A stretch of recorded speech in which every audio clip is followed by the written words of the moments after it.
Just Himalaya ಅಂತ ನಿಮಗೆ looks colour ಬಗ್ಗೆ ಅದಕ್ಕೆ ಮಿಕ್ಸ್ಡ್ ರಿವ್ಯೂಸ್ ಅಂತಲೇ ಹೇಳ್ಬೋದು. ಅದು ಒಬ್ರಿಗೆ ಇಷ್ಟ ಆಗಲ್ಲ. ನನಗೆ ಇದರಲ್ಲಿ ಸ್ಪೆಷಲಿ ಬ್ಲ್ಯಾಕ್ ಮತ್ತು ಯೆಲ್ಲೋ ಇಷ್ಟ ಆಯಿತು. ನಿಮಗೆ ಬೇರೆನೇ ಇಷ್ಟ ಆಗ್ಬೋದು. ಸಖತ್ ನನಗೆ ರಾಯಲ್ ಎನ್ಫೀಲ್ಡ್ ಕಡೆಯಿಂದ ಈ ಎಂಜಿನ್ ಇಷ್ಟ ಆಗಿತ್ತು. ಏನು ಎತ್ಕೊಳ್ಳೋದು ಗುರು, ಅಯ್ಯೋ ಡಬಲ್ ಮೀನಿಂಗು ಸರ್. ಸಖತ್ತಾಗಿ ಹೋಗುತ್ತೆ. ಪಿಕಪ್ ಮಾತ್ರ ಕೇಳಂಗಿಲ್ಲ.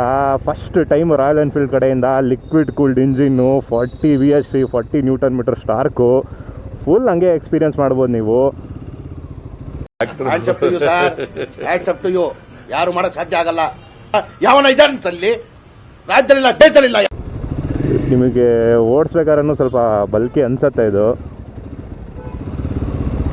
ದೊಡ್ಡದಾಗೂ ಕೂಡ ಇದೆ, ಬಟ್ ವೆಯ್ಟ್ ಏನು ನನಗೆ ಫೀಲ್ ಆಗ್ತಿಲ್ಲ ಗುರು. 196 kg ಹಳೆದ್ರಲ್ಲೂ, ಬಟ್ ಸ್ಲೋ ಅಲ್ಲಿ ಸ್ವಲ್ಪ ಫೀಲ್ ಆದಂಗೆ ಆಗ್ತಾಯಿತ್ತು. ಇದರಲ್ಲಿ ನನಗೇನು ಅಷ್ಟು ಅನಿಸ್ತಾ ಇಲ್ಲ. ಸ್ಲೋ ಆಗಿ ಓಡಿಸ್ತಾ ಇದ್ರೂ ನನಗಿದು ಅಷ್ಟು ವೆಯ್ಟ್ ಇದೆ ಅಂತ ಏನು ಅನಿಸ್ತಾ ಇಲ್ಲ. ಕಂಫರ್ಟಬಲ್ ಆಗಿದೆ. ಯಾವುದೇ ಥರದ್ದು ಏನು ಕ್ರೂಸ್ ಮಾಡ್ಕೊಂಡು ಹೋಗೋಕ್ಕೆ ಒಳ್ಳೆ ಸಿಕ್ಕಾಪಟ್ಟೆ ಮಸ್ತ್ ಗಾಡಿ ಅಂತಲೇ ಹೇಳ್ಬೋದು. ಈ ಪಿಕಪ್ ಸಿಕ್ಕಾಪಟ್ಟೆ ಕ್ರೇಜ್ ಆಗಿದೆ ಗುರು. ನಾನು ನಂಬೋಕ್ಕಾಗ್ತಿಲ್ಲ ನನಗೆ. ನಾನು ರಾಯಲ್ ಎನ್ಫೀಲ್ಡ್ ಓಡಿಸ್ತಾ ಇನ್ನ ಬೇರೆ ಗಾಡಿ ಓಡಿಸ್ತಾ ಇನ್ನ ಅಂತ.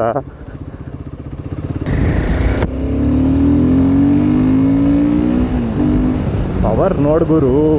ಏನು ಗೇರ್ ಶಿಫ್ಟಿಂಗು ಅಷ್ಟೇ ಸ್ಮೂತಾಗಿದೆ ಗುರು. ನಾನು ಏನು ಪ್ರಾಬ್ಲಮ್ಸ್ ಅಂತ ಏನು ಅನಿಸ್ತಾ ಇಲ್ಲ ನನಗೆ. ಇವಾಗ 3ನೇ ಗೇರಲ್ಲಿ ಎತ್ಕೊಂಡು ಹೋಗ್ತಾ ಇದೆ ಫುಲ್ಲು ಚಿಂದಿಯಾಗಿ. ಓಹೋ, ಬ್ರೇಕ್ ನೋಡು ಎಲ್ಲಿ ಬೇಕಲ್ಲಿ ಕಷ್ಟಕ್ಕೆ ನಾನು ನಿಂತ್ಕೊತಾ ಇದೆ. ಸಸ್ಪೆನ್ಷನ್ನು ಸಖತ್ತಾಗಿದೆ.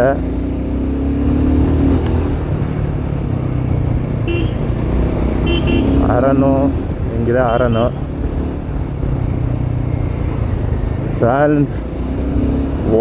ನನಗೇನು ಫೀಲೇ ಆಗಲಿಲ್ಲ ಗುರು ಹಂಸಾರಿಸಿದ್ದು.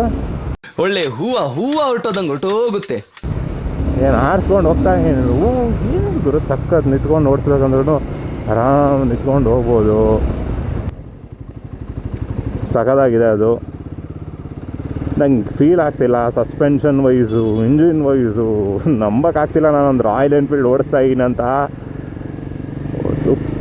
ಸೂಪರ್ ಗುರು. ಸೀಟ್ ಕಂಫರ್ಟೂ ಚೆನ್ನಾಗಿದೆ.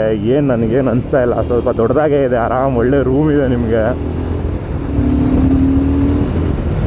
ಬ್ರೇಕಿಂಗ್ ABS ಇರೋ ಏನು ಭಯ ಇಲ್ಲ ಗುರು. ಫುಲ್ ಸಖತ್ತಾಗಿ ಹೋಗ್ಬೋದು.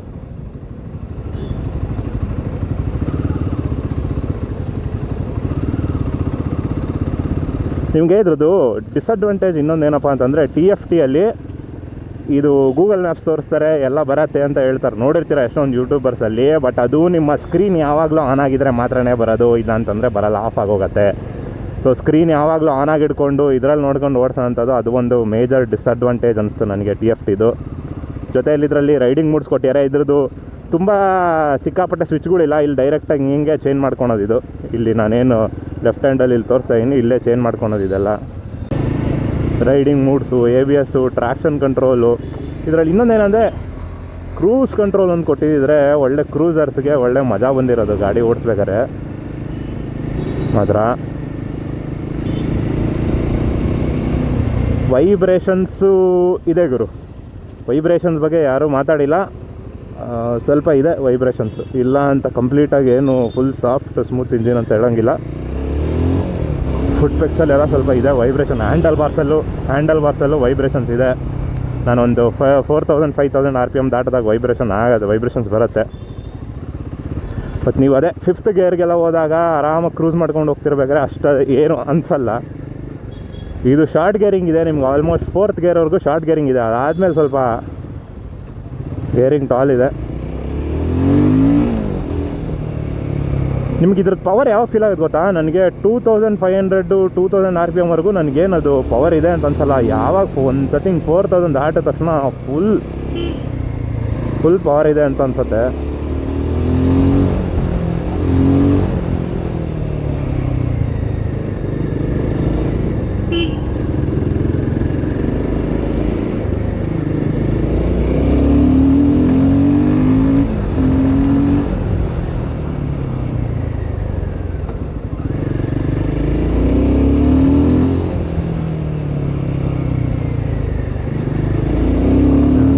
ಗೇರ್ ಶಿಫ್ಟಿಂಗು ಅಷ್ಟೇ ಖಡಕ್ಕಾಗಿದೆ.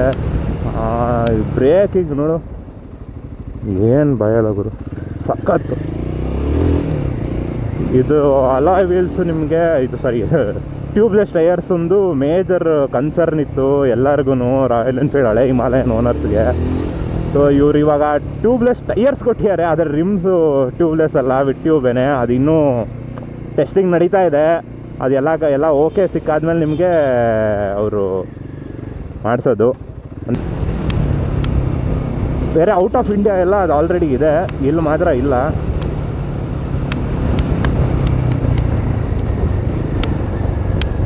ಓವರಾಲ್ ನನಗೆ ಗಾಡಿ ಇಷ್ಟ ಆಯಿತು ಗುರು.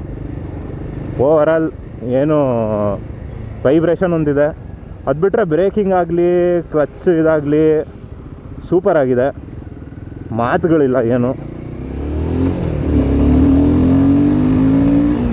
ಪವರ್ ಮಾತ್ರ ನನಗೆ ರಾಯಲ್ ಎನ್ಫೀಲ್ಡ್ ಈ ಥರ ಎಲ್ಲ ಮಾಡೋಕ್ಕೆ ಸಾಧ್ಯನಾ ಅಂತಲೇ ಗೊತ್ತಿರಲಿಲ್ಲ. ರಾಯಲ್ ಎನ್ಫೀಲ್ಡ್ಗೂ ಈ ಥರ ಎಲ್ಲ ಮಾಡೋಕ್ಕಾಗತ್ತೆ ಅಂತ ಗೊತ್ತೇ ಇರಲಿಲ್ಲ. ಇಷ್ಟೊಂದು ಕೇಪಬಿಲಿಟಿ ಇದೆ ಅಂತಂದರೆ ದಯವಿಟ್ಟು ರಾಯಲ್ ಎನ್ಫೀಲ್ಡ್ ಬೇರೆ ನಿಮ್ಮದು ಕ್ಲಾಸಿಕ್ಗೂ ಆಗಲಿ ಯಾವುದಕ್ಕೆ ಆಗಲಿ ಸ್ವಲ್ಪ ಕೊಡಿ ಪವರ್, ಪರವಾಗಿಲ್ಲ. ಸಾಧ್ಯ ಇಲ್ಲ ಈಗ. ಯಾಕೆ ಆಗಲ್ಲ, ಏನಾಯ್ತು? ಆಗಲ್ಲ, ಅದೇ ಏನಾಯ್ತು? ಆಗಲ್ಲ, ಬೇಡ ಅದು, ಯಾಕೆ ಬೇಡ ಸರ್? ಇದೊಳ್ಳೆ ಬೇಡ, ಆಯ್ತಲ್ಲ ನೀವು. ಆಗಲ್ಲ. 50cc ಅಂತ ಸುಮ್ಮನೆ ಹೆಸರಿಗೆ ಹೇಳ್ಬಿಟ್ಟು ಅಥವಾ 650cc ಅಂತ ಹೆಸರಿಗೆ ಹೇಳ್ಬಿಟ್ಟು ಅದರಲ್ಲಿ ಏನು ಪವರ್ ಇಲ್ಲದೆ ಬಿಟ್ಬಿಟ್ರೆ ಚೆನ್ನಾಗಿರಲ್ಲ ಗಾಡಿ.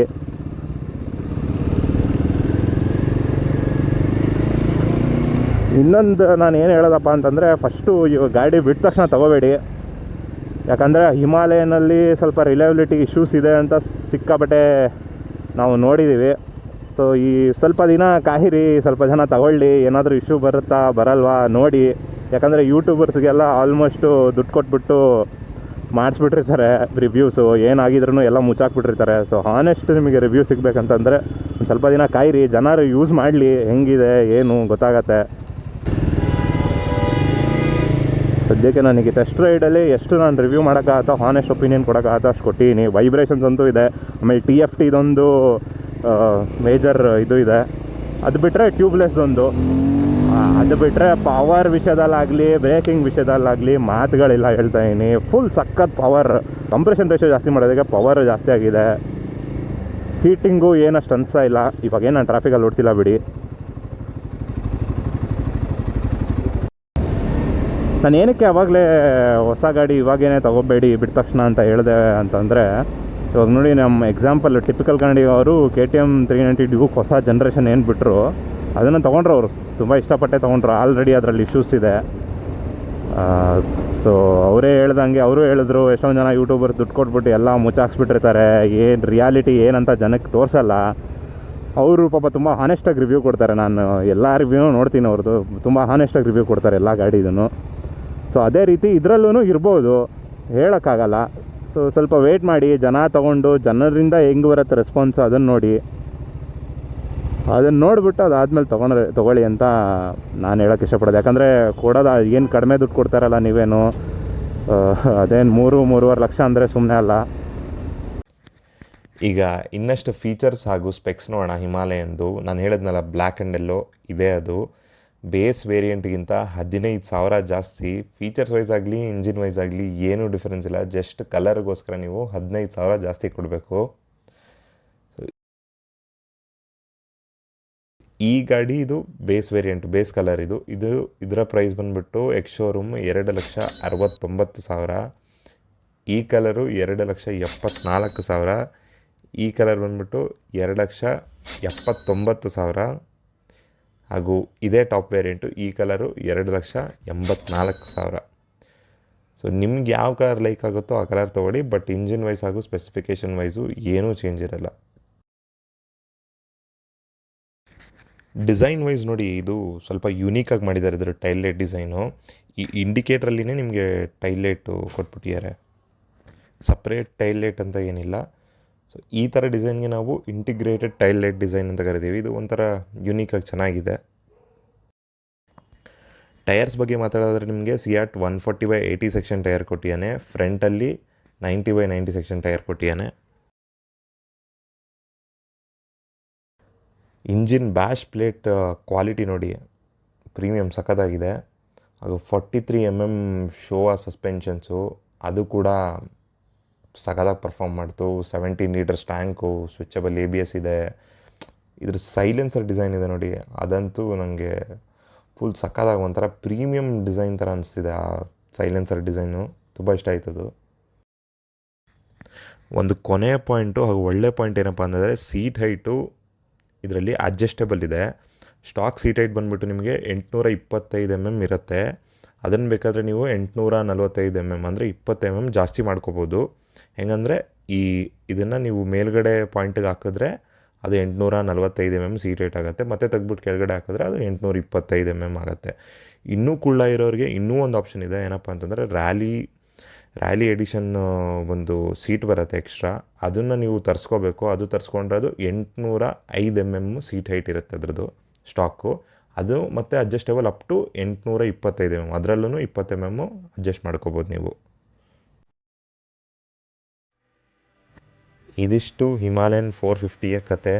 Overall crazy bike, great engine, great suspension, super comfort and handling, super design. Problems ಸದ್ಯಕ್ಕೆ ವೈಬ್ರೇಷನ್ಸ್ ಇದೆ. ಟ್ಯಾಂಕು, ಹ್ಯಾಂಡಲ್ ಬಾರು, ಫುಟ್ ಪೆಕ್ಸು 3 ಕಡೆ ವೈಬ್ರೇಷನ್ಸ್ ಬರುತ್ತೆ 4,000-5,000 RPM ಹೋದ್ಮೇಲೆ.